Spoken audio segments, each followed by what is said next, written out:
শুকুৰবাৰে এনডিএৰ দলপতি ৰূপে প্ৰধানমন্ত্ৰী নৰেন্দ্ৰ মোদীয়ে তৃতীয়বাৰৰ বাবে চৰকাৰ গঠন কৰাৰ বাবে ৰাষ্ট্ৰপতিৰ ওচৰত আবেদন দাখিল কৰে আৰু এই ঐতিহাসিক শুভক্ষণত সমগ্ৰ দেশৰ লগতে ভাৰতীয় জনতা পাৰ্টি কাৰ্যালয়ত সমূহ দলীয় কাৰ্যকৰ্তাৰ উপস্থিতিত হাজো মণ্ডল বিজেপিৰ উদ্যোগত ফটকা ফুটাই মিঠাই খুৱাই উলহ মালহেৰে বিজয় উৎসৱ পালন কৰা হয়। উক্ত কাৰ্যসূচীত হাজো মণ্ডল বিজেপিৰ সভাপতি ভূপেন কলিতা, পঞ্চতীৰ্থ মণ্ডল বিজেপিৰ সভাপতি হৰিশ চন্দ্ৰ মালাকাৰ, বিজেপি নেতা মৃদুল মালাকাৰ, বিজেপি নেত্ৰী ৰীতা তালুকদাৰ, জ্যেষ্ঠ বিজেপি নেতা বিপুল দাস, বিষ্ণু পাঠককে প্ৰমুখ্য কৰি শতাধিক দলীয় কাৰ্যকৰ্তা উপস্থিত থাকি বিজয় উৎসৱ পালন কৰে।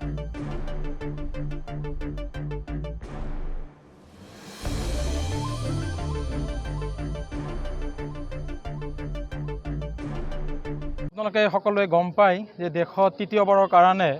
ভাৰতবৰ্ষৰ সৰ্বকালৰ সৰ্বশ্ৰেষ্ঠ প্ৰধানমন্ত্ৰী নৰেন্দ্ৰ মোদী ডাঙৰীয়াই দেশত আকৌ আপোনাৰ তৃতীয়বাৰৰ কাৰণে চৰকাৰ গঠন কৰিবলৈ গৈ আছে আৰু আমাৰ দেশত আপোনাৰ প্ৰধানমন্ত্ৰী নৰেন্দ্ৰ মোদী ডাঙৰীয়া, অসমত ডক্টৰ হিমন্ত বিশ্ব শৰ্মা মুখ্যমন্ত্ৰী, তেখেতৰ নেতৃত্বত তেখেতসকল আটাইৰে আপোনাৰ সহযোগত অসম আকৌ উন্নতিৰ পথত আৰু এখোপ আগুৱাই যাব আৰু দেশক 2047 ভিতৰত এখন উন্নত দেশ হিচাপে পৰিগণিত কৰাৰ মানসিকতাৰে প্ৰধানমন্ত্ৰী নৰেন্দ্ৰ মোদী ডাঙৰীয়াই আগন্তুক দিনত গোটেই দেশৰে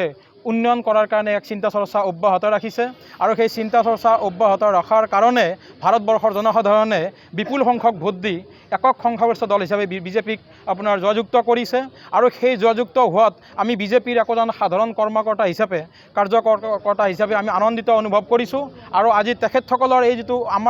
তেখেতসকলৰ যিটো আপোনাৰ উদ্দেশ্য, সেই উদ্দেশ্যৰ লগত আমি আনন্দিত হৈ আমি আজি ইয়াতে বিজয় উৎসৱ পালন কৰিছোঁ আৰু আমাৰ আগন্তুক দিনতো আমি সংগঠনত আৰু অধিক শক্তিশালী কৰি বিজেপিক আমাৰ হাজো সমষ্টিত আৰু অধিক শক্তিশালী কৰি আমাৰ অসমৰ ভিতৰত এক উল্লেখযোগ্য সমষ্টি হিচাপে পৰিগণিত কৰিবৰ কাৰণে আমি যৎপৰোনাস্তি চেষ্টা চলাম আৰু সেই সংকল্প লৈ আজি আমি এক বিজয় আপোনাৰ যাত্ৰা আৰম্ভ কৰিছোঁ।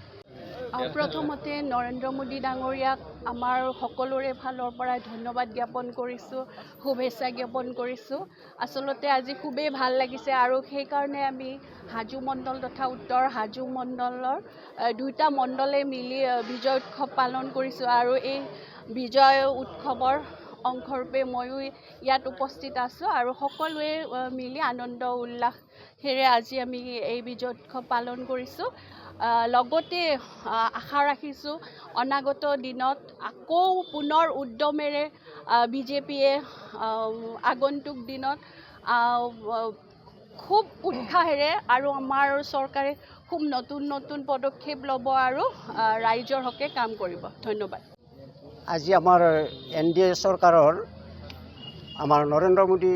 নেতৃত্বাধীন এনডিএৰ মিত্ৰজোঁটৰ দলনেতা হিচাপে নৰেন্দ্ৰ মোদীদেৱক সৰ্বসন্মতিক্ৰমে দলনেতা নিৰ্বাচন কৰিছে আৰু তেখেতৰ নেতৃত্বত অনাগত 5 বছৰ ৰাইজৰ সুশাসন আইন প্ৰৱৰ্তন কৰি সমগ্ৰ ভাৰতবৰ্ষক শক্তিশালী ৰাজনৈতিক দিশত আগবঢ়াই নিব বুলি প্ৰধানমন্ত্ৰী ডাঙৰীয়াক আমি হাজো মণ্ডল আৰু হাজো পঞ্চতীৰ্থ মণ্ডলৰ তৰফৰ পৰা অভিনন্দন জনাইছোঁ। আজি আমাৰ বিজয় দিৱস। গোটেই ভাৰতবৰ্ষব্যাপী ভাৰতীয় জনতা পাৰ্টীয়ে এনডিএ চৰকাৰ যিহেতু আমাৰ ইতিমধ্যে 9 তাৰিখে শপত গ্ৰহণ অনুষ্ঠান হ'ব, তাৰ আগে আমাক বিজয় উৎসৱ পালন কৰাৰ কাৰণে ভাৰতীয় জনতা পাৰ্টীৰ তৰফৰ পৰা আবেদন জনাইছে আৰু সেই আবেদন মৰ্মে আমি হাজো মণ্ডল, হাজো পঞ্চতীৰ্থ মণ্ডল সকলোৱে লগ লাগি ইয়াতে আমি বিজয় উৎসৱ পালন কৰিছোঁ আৰু অনাগত দিনত নৰেন্দ্ৰ মোদী ডাঙৰীয়াৰ নেতৃত্বত এনডিএ চৰকাৰে যাতে আগতকৈ বেছি উদ্যমেৰে কাম কৰিব পাৰে তাৰ কাৰণে ভগৱানৰ ওচৰত আমি প্ৰাৰ্থনা জনাইছোঁ। ধন্যবাদ।